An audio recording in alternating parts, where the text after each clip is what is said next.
Olá pessoal, professor Daniel Magalhães na área mais uma vez e hoje para falar sobre negócio jurídico processual. Pessoal, a gente vai continuar aqui nosso curso de Teoria Geral do Processo falando hoje sobre negócios jurídicos processuais. E para isso, estou com o meu roteiro em mãos, estou também aqui com o nosso Código de Processo Civil em mãos para que a gente possa acompanhar a aula da melhor forma possível, certo? Pessoal, primeira coisa que a gente tem que entender é o que é o negócio jurídico processual, ou seja, qual que é o conceito do negócio jurídico processual. O negócio jurídico processual, pessoal, nada mais é do que um negócio jurídico que tem algum tipo de relevância para o processo, tá certo? E só para trazer aí, só para relembrar para vocês que os negócios jurídicos de forma ampla são aqueles atos humanos de vontade da qual a parte exerce a sua vontade e escolhe, inclusive, os efeitos daquele negócio jurídico que está praticando, daquele ato jurídico que está praticando, né? Então, só relembrar as aulinhas lá de direito civil, a parte geral lá de atos jurídicos, tá certo? Então, o negócio jurídico processual nada mais é do que um contrato aí entre as partes que vai ter uma relevância para o processo, tá certo? Pessoal, e a gente precisa entender que os negócios jurídicos processuais, eles estão muito em voga depois do Código de Processo Civil de 2015, porque lá no artigo 190 e 191 foi colocado ali, mais precisamente no 190, foi colocado ali a possibilidade de negócios jurídicos atípicos, tá certo? Mas os negócios jurídicos, eles já estão no nosso ordenamento jurídico há muito tempo. Basta a gente lembrar aí da cláusula de eleição de foro ou, por exemplo, da inversão do ônus da prova, tá certo? São dois tipos aí, por exemplo, de negócios jurídicos processuais que são amplamente aceitos e utilizados já no nosso dia a dia, mesmo antes do Código de 2015, tá certo? A inovação aí do Código de 2015 foi que trouxe lá no artigo 190, que a gente já vai ler, a possibilidade de negócios jurídicos atípicos. E isso trouxe, parece que uma efervescência aí na doutrina, na jurisprudência, para a utilização desses negócios jurídicos como uma forma de melhor resolver o processo, de resolver o processo de uma forma mais adequada. Porque, pessoal, vejam bem, o negócio jurídico processual, ele tem uma finalidade clara. A finalidade do negócio jurídico processual é auxiliar as partes a resolver o problema, o conflito, de uma forma mais assertiva, de uma forma mais adequada, de uma forma mais eficaz, tá certo? Então, basta vocês pensarem o seguinte, todos os processos são iguais? Não. Cada processo pode ter uma especificidade. Tem processo que você não precisa de produção de prova técnica, prova pericial, outros você precisa. Tem processos que são bem pequenininhos, que não tem muitos documentos. Tem processos, por exemplo, de fusão de empresas ou que demanda uma análise maior, processos de recuperação judicial, de falência, que tem uma gama enorme de documentos a serem analisados. E aí, pessoal, como cada processo ele pode ter uma especificidade diferente, o negócio jurídico processual ele vem para o ordenamento jurídico com mais força agora no Código de 2015 para poder fazer com que cada processo seja resolvido da melhor forma, tá certo? Mas, pessoal, passando agora para os pressupostos aí dos negócios jurídicos, a gente precisa entender o seguinte: nós temos um pressuposto subjetivo, que é relativo ao sujeito, ou seja, quem pode, então, ser o sujeito desse negócio jurídico processual, e nós temos o pressuposto objetivo, que é o que pode ser, então, o objeto desse negócio jurídico processual. E aí eu vou ler aqui o artigo 190 pra gente, para que a gente possa destrinchar aí esses pressupostos, tanto o pressuposto subjetivo quanto o pressuposto objetivo, tá bom? E diz o artigo 190: versando o processo sobre direitos que admitam autocomposição, é lícito às partes plenamente capazes estipular mudanças no procedimento para ajustá-los a especificidades da causa e convencionar sobre os seus ônus, poderes, faculdades e deveres processuais antes ou durante o processo. Pessoal, isso é o artigo 190 do Código de Processo Civil. Aqui nós temos as duas características, os dois pressupostos explícitos. Primeiro, quem pode ser o sujeito desse negócio jurídico processual? diz o artigo 190, as partes plenamente capazes, ou seja, quem pode ser sujeito desse negócio jurídico processual? Partes plenamente capazes. O que significa, pessoal, que relativamente incapazes e absolutamente incapazes não podem celebrar negócio jurídico processual, tá certo? E por outro lado, pessoal, qual que é o pressuposto objetivo para que se tenha um negócio jurídico processual? Ou seja, o que pode ser objeto desse negócio jurídico processual? Diz o artigo, versando o processo sobre direitos que admitam autocomposição. Ou seja, pessoal, qualquer direito que admita autocomposição poderá ser objeto do negócio jurídico processual. Aí, aqui é importante a gente fazer uma distinção, pessoal. Quando a gente fala de direito que admita autocomposição, isso não é sinônimo de direitos patrimoniais disponíveis. E por que eu falo isso, pessoal? Porque vejam só, muitas vezes, muitos doutrinadores e uma jurisprudência enorme, às vezes confunde direitos que admitam autocomposição e direitos patrimoniais disponíveis. O que o artigo 190 permite, ou seja, o que se permite num negócio jurídico processual é qualquer direito que admita autocomposição. Então, pessoal, por exemplo, direito aos alimentos é um direito indisponível, mas ele pode ser resolvido por autocomposição. Tanto é que em ações de alimento é muito comum, aliás, ter um acordo para pagamento de alimentos, tá certo? Então, é um tipo de direito que ele é indisponível, o direito aos alimentos ele é indisponível, mas ele admite autocomposição. Então, ele pode ser, inclusive, objeto de negócio jurídico? Pode, não tem o menor problema, tá certo? Então, basta que a gente tenha essa noção. O que pode ser objeto de negócio jurídico são direitos que admitam autocomposição e não apenas aqueles direitos patrimoniais disponíveis, tá certo? Isso é muito importante. Pessoal, e esse negócio jurídico processual, é importante que se diga o seguinte, não depende da homologação judicial, tá lá no artigo 200 do nosso Código de Processo Civil. Ou seja, as partes, elas vão celebrar um negócio jurídico entre elas e não precisam da homologação do juiz para que ele possa surtir efeito, para que ele possa ser eficaz. Mas vejam só, pessoal, o parágrafo único do artigo 190 vai trazer para a gente as hipóteses em que esses negócios jurídicos processuais devem ser controlados pelo juiz. Olha só, então, a regra geral é que o negócio jurídico processual ele não necessita de homologação, mas ele pode ser controlado pelo juiz, tá certo? E vamos lá, só para a gente ver o que diz o parágrafo único do 190. Diz o seguinte, olha, de ofício ou a requerimento, o juiz controlará a validade das convenções previstas neste artigo, recusando-lhes a aplicação somente nos casos de nulidade, inserção abusiva em contrato de adesão ou em que alguma parte se encontre em manifesta vulnerabilidade no contrato, no negócio. Então vamos lá, pessoal, olha só.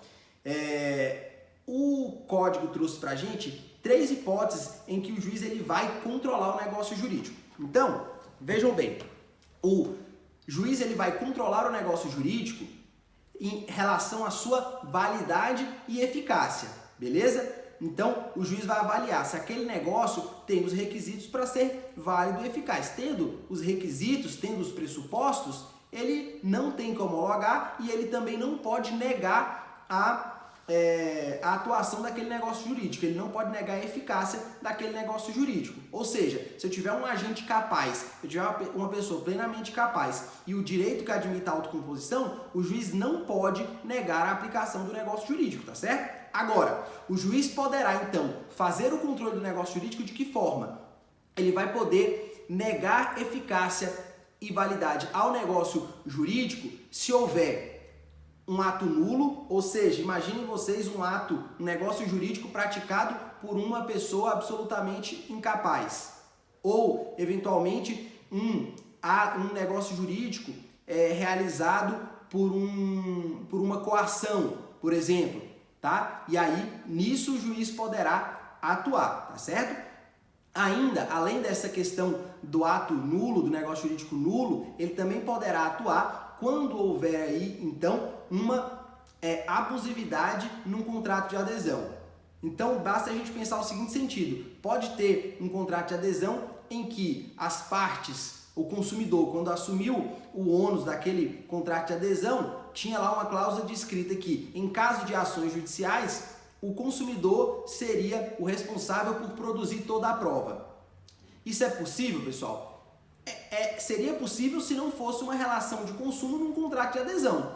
Entre duas partes equivalentes, poderia até se fixar que uma delas pudesse produzir todas as provas. Agora, num contrato de adesão em que o consumidor é parte hipossuficiente, essa cláusula ela é abusiva. Então, esse tipo de cláusula, essa abusividade, o juiz também pode controlar. E por fim, ele ainda pode controlar numa terceira hipótese, que é quando houver a manifesta vulnerabilidade. Aí, pessoal, é um requisito subjetivo, né? Algo que não tem um parâmetro objetivo, mas que a gente pode aqui pensar no seguinte: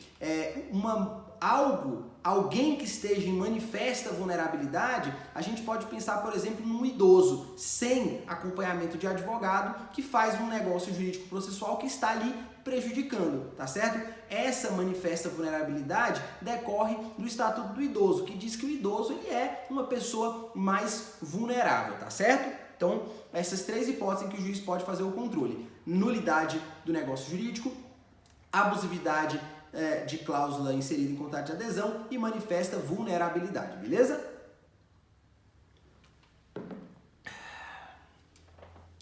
Pessoal, e aí só duas observações. Se houver um negócio jurídico dentro de um contrato de adesão, não necessariamente esse negócio jurídico ele é nulo, tá? Ele será considerado ineficaz pelo magistrado. Se o negócio jurídico no contrato de adesão não trouxer algum prejuízo para a parte hipossuficiente, não tem o menor problema, esse negócio jurídico pode ser válido. Basta a gente pensar na mesma hipótese que eu dei, só que invertendo os polos. Imaginem vocês que num contrato de adesão, por exemplo, de telefonia, de internet, as partes concordem no contrato de adesão que toda e qualquer prova vai ser praticada pela empresa telefônica, pela empresa de internet, e que o consumidor não precisa provar nada.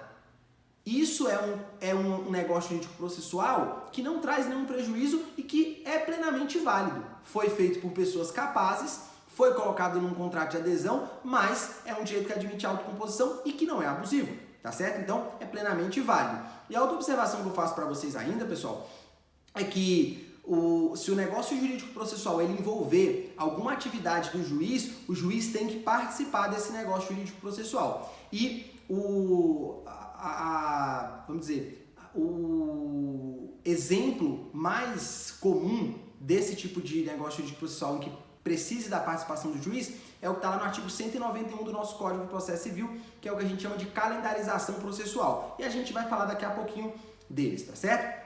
Mas primeiro vamos continuar falando aqui sobre o controle do juiz.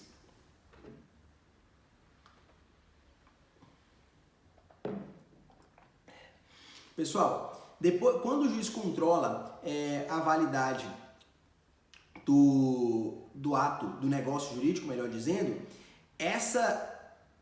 esse controle e que, tendo o juiz negado a eficácia ao negócio jurídico, dessa decisão do juiz não cabe recurso, tá? Por quê? Porque não está lá nas hipóteses do artigo 1015. Esse tipo de negativa seria uma decisão interlocutória, porque tomada ali no meio do processo e não extingue o processo, né, numa daquelas hipóteses lá do 485 ou 487, que seria caso de sentença, então é caso de decisão interlocutória. Se é caso de decisão interlocutória, então o recurso cabível, em tese, seria o agravo de instrumento que está lá no artigo 1015. Mas, pessoal, não é uma das hipóteses do artigo 1015 lá a possibilidade de recorrer quando o juiz nega a vigência a um negócio jurídico processual. E aí, pessoal, então acaba que essa decisão do juiz que nega eficácia a um negócio jurídico processual, ela é recorrível apenas na preliminar de apelação, tá certo? Aqui eu faço apenas uma ressalva de que na negativa do negócio jurídico processual que envolva a cláusula de arbitragem, aí cabe recurso de agravo de instrumento, porque está lá inserido nas hipóteses do artigo 1015, tá certo? Nas demais hipóteses, não vai caber recurso de imediato, né? Vai caber recurso apenas lá nas preliminares de apelação, beleza? Pessoal, os negócios jurídicos, quando a gente lê o artigo 190, a gente observa o seguinte: os negócios jurídicos eles podem ser negócios jurídicos meramente procedimentais ou podem ser também negócios jurídicos processuais. Basta a gente ver aqui, ó, diz o artigo, né, que versando sobre direitos de autocomposição é lícito às partes plenamente capazes estipularem mudança no procedimento para ajustá-los às suas especificidades ou convencionar sobre ônus, poderes, faculdades e deveres processuais, que é o que a gente chama de posições processuais. Então, pessoal, os negócios jurídicos processuais, eles podem ser de situações meramente procedimentais, né? Quando você apenas estipula a forma, por exemplo, de praticar um ato ou apenas aumenta o prazo para uma contestação, o prazo para uma réplica, o prazo para uma produção de prova, isso é meramente procedimental, e aí a doutrina ela admite, inclusive, que esse tipo de estipulação de negócio jurídico processual poderia ser feito em qualquer tipo de direito, mesmo aqueles que não admitam a autocomposição, tá? Mas isso aí é uma leitura da doutrina, porque aí, na verdade, pessoal, não traz nenhum prejuízo, né? Se você faz um negócio jurídico apenas em relação ao procedimento, ou seja, aumentando o prazo para contestar, ou para recorrer, ou enfim, um prazo ali para poder apresentar uma prova, isso independe do direito material que está sendo discutido, se ele admite ou não a autocomposição, mas isso aí tem uma discussão doutrinária em relação a isso, tá? E nós temos aí aqueles negócios jurídicos processuais que tratam sobre as posições processuais, né? Os deveres, direitos, faculdades e ônus processuais, esse sim, somente em relação a direitos que admitam autocomposição. Mas vamos lá, pessoal, vamos falar um pouquinho sobre a calendarização do processo, está lá no artigo 191. Essa calendarização diz o seguinte, que as partes podem, em conjunto com o juiz, determinar a data para a prática de alguns atos. E aí eu vou ler aqui o artigo 191 para que vocês possam observar. Diz o artigo 191 o seguinte: de comum acordo, o juiz e as partes podem fixar calendário para a prática dos atos processuais quando for o caso. Pessoal, olha só que interessante isso daqui. Isso daqui é mais ou menos o seguinte: dentro do processo, as partes em conjunto com o juiz vão dizer o seguinte: olha, a contestação vai ser apresentada no dia 1º do 6, a réplica vai ser apresentada no dia 15 do 6, a especificação de provas vai ser no dia 20, a audiência de instrução vai ser no dia 1º do 7, tá certo? A sentença será dada pelo juiz 30 dias depois da audiência. Isso é a calendarização. O que esse artigo 191 permite? Permite que as partes, em conjunto com o magistrado, possam fazer ali um calendáriozinho processual dizendo, olha, essas serão as datas para as práticas dos atos. Aí você vai me perguntar, professor, e qual a justificativa para isso? A justificativa para isso é o seguinte, pessoal, que é o que está no parágrafo 2º do artigo 191. Se você faz uma calendarização, as partes e o juiz ficam vinculados a essa calendarização e não pode ser alterada, tá certo? A não ser em casos excepcionais. Mas o mais importante é que as partes não precisam mais ser intimadas dos atos. Porque hoje, como é que acontece? O juiz dá uma decisão, recebe, por exemplo, a petição inicial, cita o réu para contestar, o réu contesta, o juiz intima a parte para poder replicar, depois intima ambas as partes a especificar provas que querem produzir, intima para audiência, tá certo? Então isso atrasa o processo, dá mais trabalho para a vara que tem que ficar fazendo a intimação, as publicações, tá certo? Fazendo certidões e tudo mais. Quando você faz a calendarização, pessoal, uma única vez se faz o calendário, as partes já saem desse ato, desse negócio jurídico processual, intimadas das datas que deverão praticar cada ato, tá certo? E isso faz com que haja uma economia de tempo e uma economia de trabalho, principalmente para vara, tá certo? E aí, para as partes, para os advogados, é tão bom quanto para o judiciário, porque eles também vão ter uma maior celeridade no processo. Então, isso é um negócio jurídico típico, né? Típico porque está ali descrito no artigo 191 do nosso Código de Processo Civil e que está sendo aí bem discutido atualmente, tá certo? Porque é algo novo trazido pelo Código de Processo Civil de 2015. Vamos lá, pessoal. Só para a gente arrematar. Os negócios jurídicos processuais que a gente tratou aqui em relação ao procedimento, eu já falei para vocês, independe de qualquer direito autocompositivo, porque aí você só está adequando o procedimento. Mas quando a gente fala de negócios jurídicos processuais em sentido estrito, né, que visa mudar ônus, deveres e direitos das partes no processo, daí demanda realmente a necessidade aí de direito que admita a autocomposição. Mas como eu falei isso para vocês, é uma questão doutrinária que ainda está em discussão.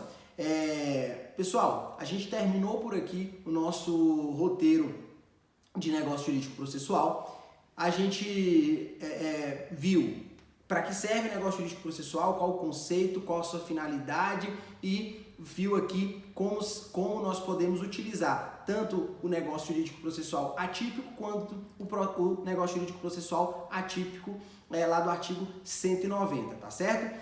Espero que tenham gostado da aula. Fico à disposição de vocês como sempre. Fiquem com Deus e até mais.